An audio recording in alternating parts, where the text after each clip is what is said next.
Who is your garbage person of the week? One of my favorites, one of my favorite garbage people is Michael Knowles, who is just a really great actor. And Michael Knowles, everybody's going after Bud Light for at least doing something nice for 5 seconds for a trans person. But did you know that Jack Daniels has a cinnamon flavored whiskey that was inclusive of drag queens? Michael Knowles does. And here's his super duper awesome take. I don't have a huge problem. I have a huge problem with Bud Light.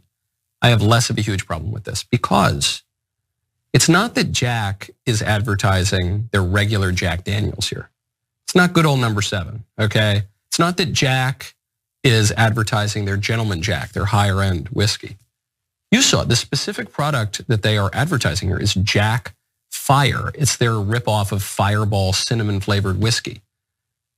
And 100% of the people who drink Jack Fire are at least homosexuals. At least. They might be trans, they might be drag queens, it's not a heterosexual beverage.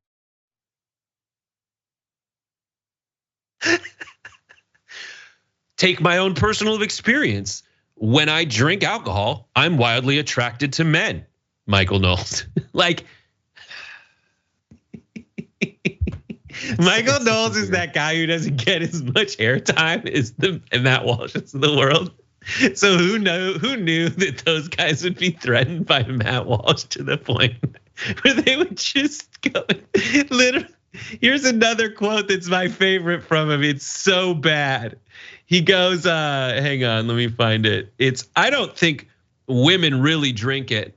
I think if women are gonna take a shot of one of those through these frou cinnamon things, they'll probably just drink Fireball. Jack has more of a bite to it. It's more of a man's drink, albeit a man who's a bit light in his Lynchburg loafers. Lynchburg is in Tennessee where they make Jack Daniels. Okay. He's saying words like light in your loafers. Like, what year is it, dude? I know, it's like you're supposed to pretend that you're 90. That's who he's because for. You're appealing to 90-year-olds. But that's who they're for, man. They're for like D-bag, like finance bros, and they're for 95-year-old Republican voters who are like, see, the youth are on my side. Yeah, well, and the occasional rare like freshman in college conservative who has 45-year-old energy. Like that's who it's intended to appeal to.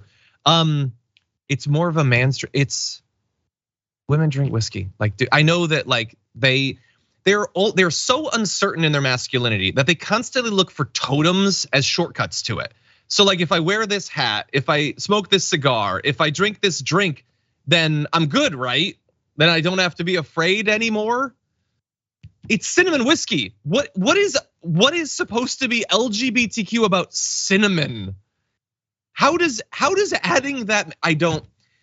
It is exhausting to be this constantly afraid of what everyone thinks about you and every choice you make, everything you say.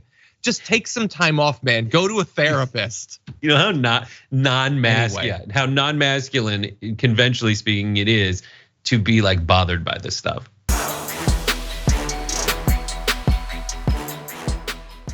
For more political news breakdowns, interviews, stories of activism, and me trying my hardest to care about the occasional big celebrity news story, subscribe to our YouTube channel at youtube.com/thedamagereport. And you can ring the bell wherever it is so you don't miss anything.